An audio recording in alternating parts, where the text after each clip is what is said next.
तलाक, एक अनोखी लव स्टोरी। लकी जबलपुर का रहने वाला था। वो दिल्ली ऑफिस की मीटिंग के लिए गया हुआ था। दोपहर के 2 बजे की ट्रेन से वापस जबलपुर जा रहा था। लकी ट्रेन में बैठ गया। कुछ समय बाद ग्वालियर स्टेशन से उसके सामने वाली सीट पर एक सुंदर सी लड़की आकर बैठ गई। लकी ने देखा वो लड़की कुछ देर बाद हेडफोन लगाकर गाने सुनने में व्यस्त हो गई। लकी भी मैगजीन पढ़ने में व्यस्त हो गया, पर जब जब उस लड़की और लकी की नजर मिलती तो वह मुस्कुरा देती। कुछ घंटे चलने के बाद ट्रेन अगले स्टेशन पर रुकी। कुछ पैसेंजर ट्रेन से उतरकर होटल पर गए। वो लड़की भी ट्रेन से उतरकर होटल में चली गई। पीछे पीछे लकी भी उतर गया। उस लड़की ने चाय और समोसा लिया, पर उसके पास 2000 का नोट था और दुकान वाले के पास छुट्टे नहीं थे। लकी ने भी चाय, कचौरी, पोहा लिया। उसने दुकान वाले को 500 का नोट देकर कहा, आप इसमें से रुपये काट ले, और लड़की को कहा, आप मुझे बाद में रुपए दे देना। लड़की ने मुस्कुराकर धन्यवाद कहा और दोनों अपनी प्लेट ले एक टेबल पर जाकर बैठ गए। लकी ने कहा, जी मैं लकी। लड़की ने कहा, जी मैं सिमरन हूँ। लकी ने पूछा, आप कहाँ जा रही है? सिमरन ने कहा, मैं जबलपुर जा रही हूँ। फिर दोनों ने नाश्ता किया और ट्रेन का हॉर्न सुनाई दिया। दोनों ट्रेन में जाकर बैठ गए। कुछ देर बाद ट्रेन अचानक से रुक गई। कुछ यात्री सो रहे थे तो कुछ जगे थे। अचानक ट्रेन के रुकते ही सोए हुए यात्री भी जाग गए और यात्रियों ने पहले तो आपस में एक दूसरे से रुकने का कारण जानना चाहा, पर सही कारण किसी को पता नहीं था। तभी टीटी ने यात्रियों को बताया कि किसी बड़ी दुर्घटना के कारण ट्रेन को आगे का सिग्नल नहीं मिल रहा है और ट्रेन को यह सिग्नल ग्रीन मिलने में काफी समय लग सकता। यात्री ट्रेन के अंदर ही आराम करें। ज्यादातर लोग ट्रेन से नीचे उतर गए। लकी भी नीचे आ चुका था, पर सिमरन ट्रेन में ही बैठी रही। उसने खिड़की खोल रखी थी। लकी ने उसकी ओर देखा तो उसे महसूस हुआ कि वह चिंतित है। लकी ने उससे नीचे आने को कहा, क्योंकि ट्रेन में हलचल बहुत थी और बाहर थोड़ा अच्छा महसूस हो रहा था। लकी ने कहा, आपका मन भी शांत हो जाएगा, नीचे आ जाए। सिमरन ट्रेन से नीचे आ गई, पर बहुत ही बेचैन लग रही थी। उसे देखकर कोई भी कह सकता था कि वह चिंतित और सहमी थी। लकी ने उसकी चिंता का कारण जानना चाहा तो वह बोली, मुझे जबलपुर स्टेशन पर लेने मेरे दूर के चाचा आने वाले हैं। अब पता नहीं ट्रेन कब पहुंचेगी। रात भर तो वे स्टेशन पर इंतजार नहीं कर सकते हैं। मोबाइल में नेटवर्क भी नहीं आ रहा है, पर आज रात मेरा जबलपुर पहुंचना भी बहुत जरूरी है। लकी ने कहा, तुम चिंता न करो, अपने चाचा जी को फोन कर मना कर दो कि वे तुम्हारा इंतजार न करें। ये लो मेरा फोन, इसमें नेटवर्क आ रहा है। ट्रेन को 3-4 घंटे बाद ही चलने के आसार दिखाई दे रहा है। वह भी श्योर नहीं है, हो सकता है रात यहीं बितानी पड़े। ये सुन सिमरन और परेशान हो गई। सिमरन ने फोन कर अपने चाचा को स्टेशन आने से मना तो कर दिया, पर उसकी आंखें भर आई थीं, जिसे लकी ने आसानी से देख लिया था। लकी ने पूछा, क्या बात है, कुछ ज्यादा ही परेशान लग रहे हो? यार, सारे यात्री फंस गए हैं, सबको जबलपुर जाना है, हम सब मजबूर हैं। कोई खास कारण हो तो बता सकते हो, शायद मैं आपकी कुछ मदद कर सकूं। सिमरन कुछ देर चुप रही, फिर बोली, आज रात मेरा जबलपुर पहुंचना बहुत जरूरी है। कल सुबह मुझे एक बहुत जरूरी काम करना है। अगर मैं समय पर नहीं पहुंची तो बहुत नुकसान हो सकता है। पैक की मात्रा?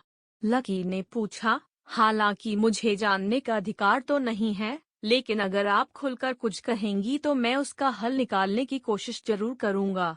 सिमरन ने खुद को संभाला और बोली, कल सुबह मुझे 8 बजे कोर्ट में हाजिर होना है और यह मेरे लिए बहुत जरूरी है। इससे ज्यादा मैं आपको और कुछ नहीं बता सकती। और वह चुप हो गई।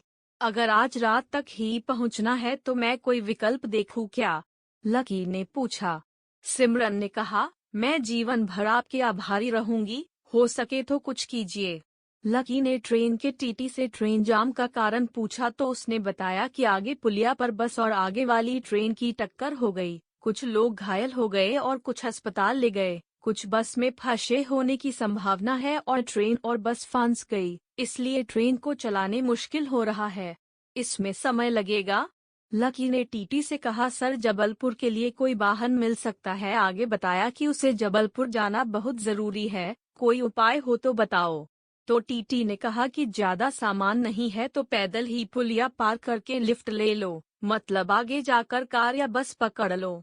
टीटी को थैंक यू बोल के वह सिमरन के पास गया और बोला, चलो आगे जाने का उपाय हो गया है। क्या आपके पास कोई भारी सामान तो नहीं है? नहीं, सिर्फ एक बैग है, सिमरन ने कहा।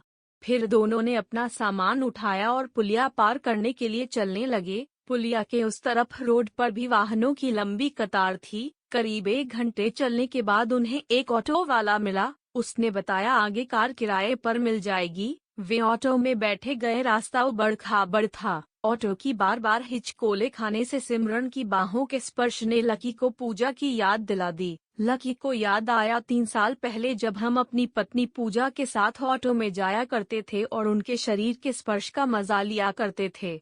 लेकिन अब पूजा उसकी जिंदगी से जा चुकी थी। खैर, दोनों कार किराए पर लेकर जबलपुर जा पहुँचे, पर जबलपुर पहुँचते पहुँचते रात के 2 बज गए।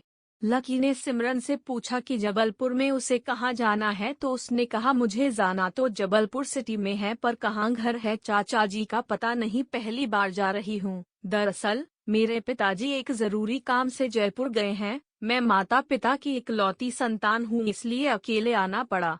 काम ही कुछ ऐसा है, इतनी देर रात में बिना कुछ जाने घर ढूंढना मुश्किल है। लकी बोला, परेशान मत हो, बस कुछ घंटों की तो बात है, मेरे घर चलो, मेरा घर पास में ही है। अपने चाचा को इतनी रात में क्यों परेशान करना?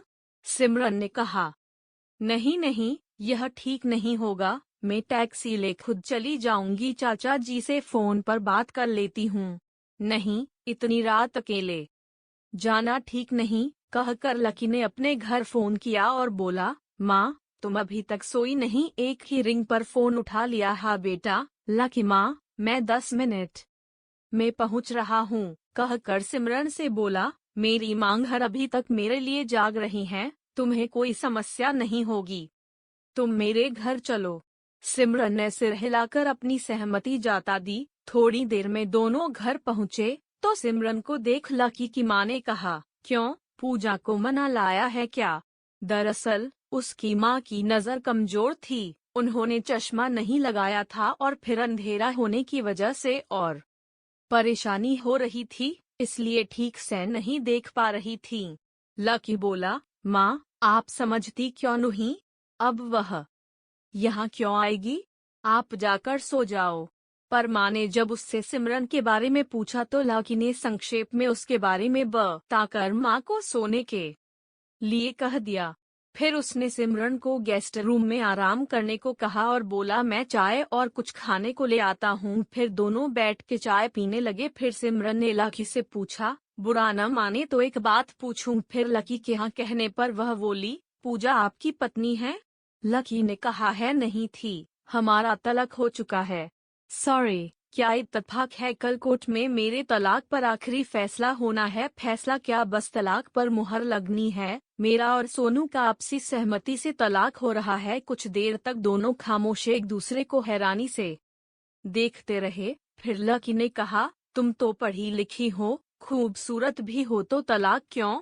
सिमरन ने कहा, मेरी ससुराल जबलपुर में है, पर अब हमारा तलाक हो रहा है, इसलिए मैं वहां नहीं जा सकती हूँ। मेरे पति लखनऊ में बहुराष्ट्रीय कंपनी में नौकरी करते हैं। मेरा मायका तो ग्वालियर में है। मैं भी सॉफ्टवेयर इंजीनियर हूँ। मैंने अपने कॉलेज के 4 लड़कों के साथ मिलकर एक स्टार्टअप कंपनी खोली। शुरू में तो यह कंपनी मेरे घर के एक कमरे में ही थी। लगभग 1 साल तक ठीक ठाक रहा। हम एक अमेरिकन कंपनी के लिए काम कर रहे थे। अक्सर देर रात तक मेरे घर में ही हम चारों काम किया करते थे। बीच बीच में मैं चाय भी बना लाती थी। भी हम चारों होते तो कभी मैं किसी एक के साथ अकेले भी होती थी। अपना मूड ठीक करने के लिए कभी हंसी मजाक भी कर लेते थे। यह सब मेरे पति सोनू को ठीक नहीं लगा। अक्सर झगड़ा होने लगा। काम अच्छा चलने लगा तो अपने घर के बगल में ही एक छोटा फ्लैट किराए पर ले लिया और कंपनी को वहां शिफ्ट करा लिया। पर अक्सर रात में देर हो जाती थी। काम जरूरी भी था क्योंकि काम समय पर पूरा करना होता था। इससे हम लोगों को लाखों रुपए का लाभ दिखाई दे रहा था। सिमरन ने फिर बोलना शुरू किया, पर सोनू हमारी मजबूरी समझने को तैयार नहीं था। एक दिन तो हद हो गई जब उसने कहा कि काम के साथ साथ वहाँ रंगरलियां भी मनाते हो तुम लोग, या तो मैं कंपनी छोड़ दूं या हम दोनों को तलाक लेना होगा। मैंने सोनू को समझाने की कोशिश की पर वह नहीं माना। उल्टा उसने मेरे चरित्र पर उंगली उठाई थी। फिर हम दोनों आपसी सहमति से तलाक के लिए तैयार हो गए। सिमरन ने फिर लकी से कहा, अगर उचित समझो तो बताएं कि आप और पूजा क्यों अलग हुए थे। लकी ने अपनी आप बीती बताई। पूजा और मैं एक साथ पढ़े थे, कॉलेज में प्यार हुआ और शादी कर ली। शादी के 6-7 महीने सब अच्छा चला, फिर उसने कहा अलग घर ले लो, मुझे माँ के साथ नहीं रहना, नहीं तो माँ को किसी अच्छे वृद्धाश्रम में छोड़ दो। मैं इसके लिए तैयार नहीं था। रोज लड़ाई होने लगी। अंत में पूजा ने कहा कि मुझे माँ या उसमें से किसी एक को चुनना होगा। मैंने जब कहा कि मैं माँ को अकेले नहीं छोड़ सकता तो उसने कहा कि फिर मुझे छोड़ दो। मैंने इस रिश्ते को बचाने की बहुत कोशिश की पर वह नहीं मानी और उसने तलाक के विकल्प को ही बेहतर समझा। सिमरन ने कहा, आजकल तलाक लेने वालों की संख्या काफी बढ़ गई है, यह दुख की बात है ना।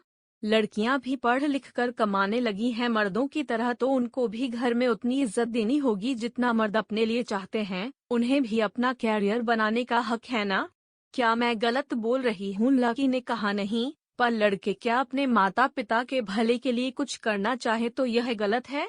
नहीं, माता पिता का आशीर्वाद तो हमेशा लेते रहना चाहिए। सिमरन ने कहा, बहुत देर हो गई, तुम आराम कर लो, कहकर लकी चला गया। कुछ देर बाद सुबह के 7 बज चुके थे। वो तैयार हो गई। लकी और माँ के साथ बैठ चाय नाश्ता करने लगी। उसने चाचा को फोन कर कह दिया वो कोर्ट चली जाएगी और फिर वहीं से ग्वालियर चली जाएगी।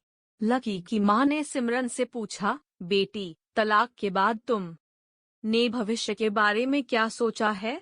अभी तुम्हारे आगे लंबी जिंदगी है। सिमरन ने कहा, मैंने अभी कुछ नहीं सोचा है। अभी मैं कंपनी के जरूरी काम में कुछ महीने इतनी व्यस्त रहूंगी कि कुछ और सोचने की फुर्सत ही नहीं है। माँ ने कहा, चिंता नहीं करना, एक रास्ता बंद होता है तो दूसरा खुल जाता है बेटी। लकी ने कहा, चलो मैं तुम्हें कोर्ट छोड़ देता हूँ, आज मैंने ऑफिस से छुट्टी भी ले रखी है। सिमरन ने कहा, आप आराम करें, मैं चली जाऊंगी। पर लकी के बार बार कहने पर सिमरन लकी के साथ कोर्ट गया। आखिर सिमरन और सोनू के तलाक पर कोर्ट ने मुहर लगा दी। ये देख लकी ने कहा कि यह एक ऐसा फैसला है जिस पर खुशी भी जाहिर नहीं की जा सकती है। लकी सिमरन को स्टेशन छोड़ने गया। चलते समय सिमरन ने कहा, आगे जब भी ग्वालियर आए तो मुझसे जरूर मिलना, और फिर अपना कार्ड लकी को दे दिया। श्योर, कह लकी ने भी अपना कार्ड सिमरन को दे दिया। सिमरन ग्वालियर लौट गई। अब वे अक्सर फोन पर बातें करते थे। लकी ज्यादातर सिमरन के काम और स्वास्थ्य के बारे में पूछता, तो सिमरन लकी और उसकी माँ के बारे में। कभी सिमरन लकी की माँ से बात करती तो हर बार माँ यही पूछती कि उसने अपने भविष्य के बारे में क्या फैसला लिया है। सिमरन भी हर बार यही कहती कि अभी कोई फैसला नहीं लिया। एक बार जब सिमरन का फोन आया तो लकी की माँ ने उससे पूछा, मेरा लकी तुम्हें कैसा लगता है? सिमरन इस सवाल के लिए तैयार नहीं थी, फिर भी उसने कहा, लकी तो बहुत ही अच्छे इंसान हैं। वह हमेशा तुम्हारी तारीफ करता रहता है, कहता है कि बहुत मेहनती है, खूब तरक्की करेगी। लकी की माँ बोली, यही तो उनका बड़प्पन है आंटी। कुछ दिनों के बाद लकी को ग्वालियर जाना पड़ा। वह सिमरन से मिला। सिमरन ने उसे अपने हाथों से बनाकर खाना खिलाया। दोनों ने बहुत देर तक बातें की, पर केवल काम से संबंधित। चलते समय सिमरन ने उसे फिर आने को कहा और हाथ मिलाकर विदा किया। यह लकी और सिमरन का दूसरा दैहिक स्पर्श था। पहला स्पर्श ऑन्टो पर हुआ था। इधर सिमरन का प्रोजेक्ट पूरा होने जा रहा था। उसका टेस्ट चल रहा था, जिसके बाद प्रोजेक्ट को विदेशी कंपनी को बेचा जाना था। इधर लकी की माँ की तबीयत बहुत खराब हो गई थी। सिमरन भी माँ की तबीयत खराब है सुनकर मिलने आई थी। माँ ने जिद पकड़ ली कि सिमरन कुछ दिन रुक जा, तेरे आने से मुझे अच्छा लग रहा है। सिमरन 5 दिन रुक गई। उसने माँ की देखभाल अच्छे से की। माँ की तबीयत में सुधार आने लगा था। सिमरन और लकी अब थोड़ा करीब आ चुके थे। दोनों एक दूसरे को बेहतर समझ रहे थे। माँ बोली, मेरे बेटे से बढ़कर मेरा ख्याल रखा है। भगवान तुम्हारी हर मनोकामना पूरी करे, पर मेरी बात पर भी सोचना। कौन सी बात माँ? सिमरन ने पूछा। अपने और लकी के बारे में। आपके आशीर्वाद से मेरा प्रोजेक्ट पूरा ही गया है। 2 हफ्तों के अंदर ही इसके अच्छे परिणाम मिलने की आशा है। फिर आपकी बात भी मान लूंगी, सिमरन ने कहा। लकी और माँ दोनों सिमरन की ओर देखने लगे। सिमरन की तरफ से पहला पॉजिटिव संकेत मिला था।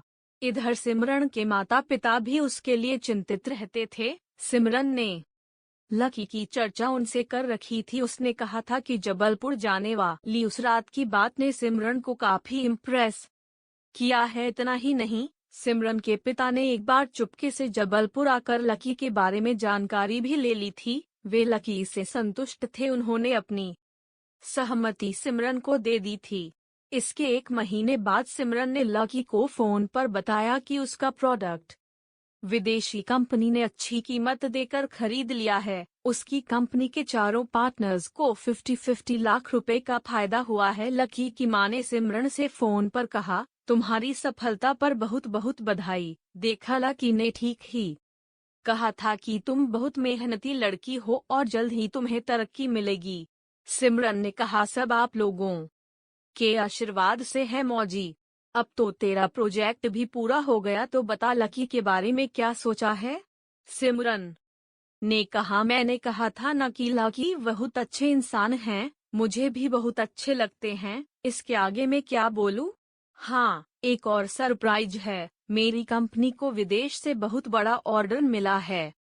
माँ ने जब यह बात लकी को बताई तो उसने फोन माँ के हाथ से लेकर सिमरन से कहा, बहुत बहुत शुभकामनाएं इस दूसरी कामयाबी पर, और एक सरप्राइज मेरी ओर से भी है। मुझे प्रमोशन देकर कंपनी ने ग्वालियर ऑफिस में पोस्टिंग की है। 1 हफ्ते के अंदर ज्वाइन करना होगा। मैं और माँ जल्द ही ग्वालियर आ जाएंगे। फिर माँ ने सिमरन से कहा, अब तो और इंतजार नहीं कराना है। सिमरन ने कहा, नो मोर इंतजार मौजी, अब आगे आप की मर्जी का इंतजार है। आप जो कहेंगी वैसा ही करूंगी। और हंसते हुए फोन रख दिया। इधर लकी की माँ की आंखों में भी खुशी के आंसू छलक आए थे। कुछ दिनों के बाद माँ और लकी दोनों ग्वालियर शिफ्ट हो गए। दोनों के परिवार वालों की सहमति से शादी हो गई। लकी और सिमरन बेहद खुश थे और दोनों उस रात की मुलाकात को याद कर खुश हो जाते थे। यदि वो मुलाकात ना होती तो आज वे साथ ना होते। डंडा। दोस्तों, कहानी कैसी लगी कमेंट में जरूर बताएं। चैनल को लाइक करें और ऐसे ही और जबरदस्त कहानियों के लिए हमारे चैनल R&D स्टोरीज को सब्सक्राइब करें। आपको कहानी सुनने और देखने के लिए दिल से धन्यवाद।